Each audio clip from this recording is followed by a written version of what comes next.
रेणुका पंवार जी। श्री कृष्ण। महाराज जी कोटि कोटि प्रणाम।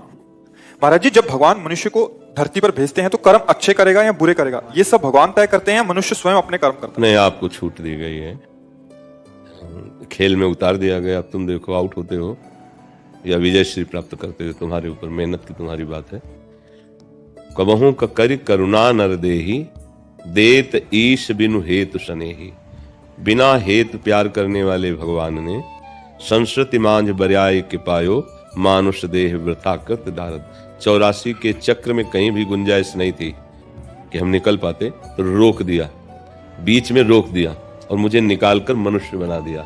और मनुष्य बना करके भगवान ने साधु समागम शास्त्र रूप में अपने कल्याण का मार्ग निश्चित कराया। सत्य स्वरूप से भगवान तुम्हारे हृदय में बैठने, किसी से पूछने की जरूरत नहीं।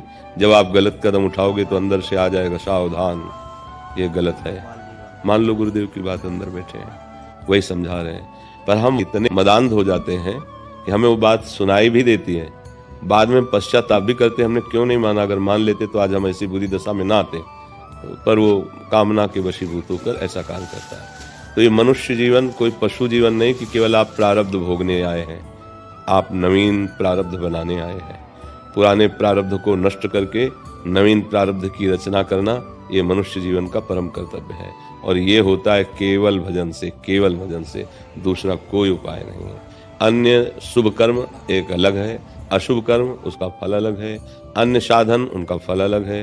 लेकिन प्रभु के आश्रित होकर निरंतर नाम जप करना, इससे संचित कर्म भस्म हो जाते हैं। नवीन कर्म जो होने वाले हैं उन निष्प्रभावित हो जाते हैं।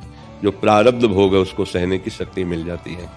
अगर नाम जप नहीं किया जाए तो फिर मनुष्य जीवन का कोई मतलब नहीं रह गया, तो पशुवत जीवन फिर रहता है। देखो ना आप, लोग राक्षसी बुद्धि को बढ़ावा देकर कहाँ पहुंच गए हैं, उन्नति मानते हैं।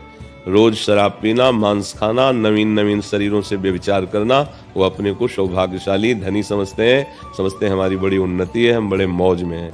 लेकिन जब तक पुण्य है तब तक भोग लो, और जिस दिन पाप का फल वर्तमान का पूर्व का जुड़ा तो तुम्हारे पुरखा पानी पा जाएंगे। जो अधर्माचरण है ऐसा रुलाएगा कि कोई आंसू पोंछने वाला नहीं मिलेगा विश्व में।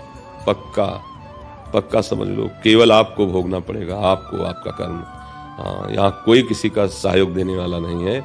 जब तक तुम्हारे सुकृत हैं तब तक तुम्हें सब हाथ मिलाएंगे, और जिस दिन दुष्कृत का परिणाम आएगा तो तुम बुलाओगे भी तो उसे सुनाई नहीं देगा, जाओगे भी तो पहचानेगा नहीं, मिलना चाहोगे तो छुप जाएगा कि कुछ ना कुछ मांग करेगा, कोई ना कोई बात करेगा। उधार भी देंगे तो वापस मिलने वाला है नहीं, सब उसे छोड़ देते हैं।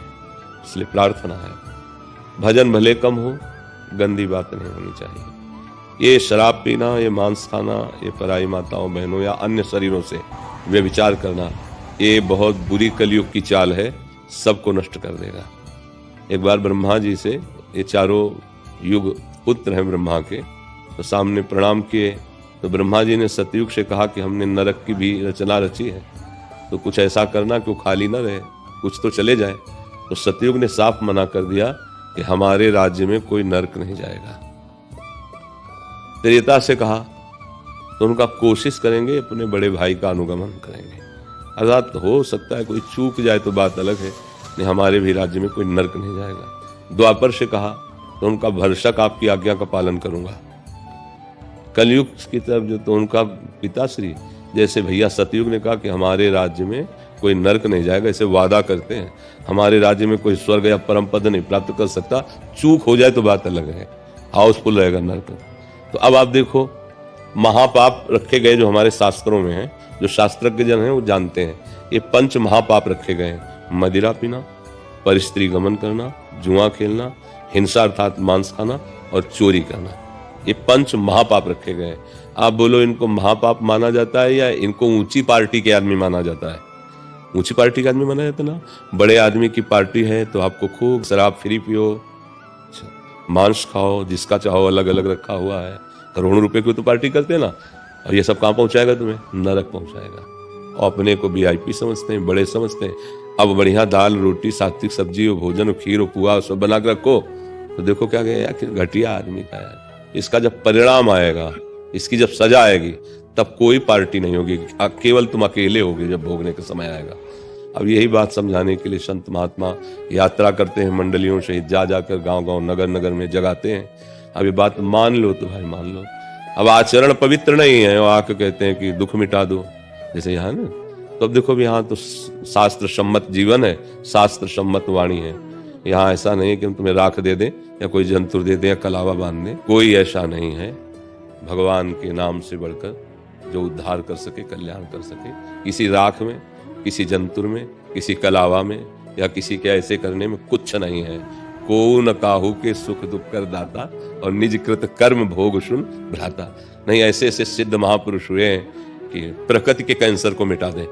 रामकृष्ण परमहंस जी के गले में कैंसर था, भाई जी के उदर में कैंसर। बड़े बड़े महापुरुषों को पीड़ा युक्त देखा जाता है, और भजन का प्रयोग पीड़ा मिटाने के लिए नहीं, वो तो प्रभु की प्राप्ति के लिए।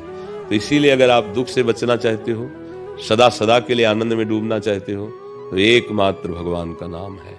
ज्ञान विज्ञान की बुद्धि नहीं रह गई है, साधन चतुष्टय संभाल सको इतनी तुम्हारी क्षमता नहीं रह गई है, तो भगवान के आश्रित हो जाओ। राम कृष्ण हरि राधा राधा जो नाम प्रियो।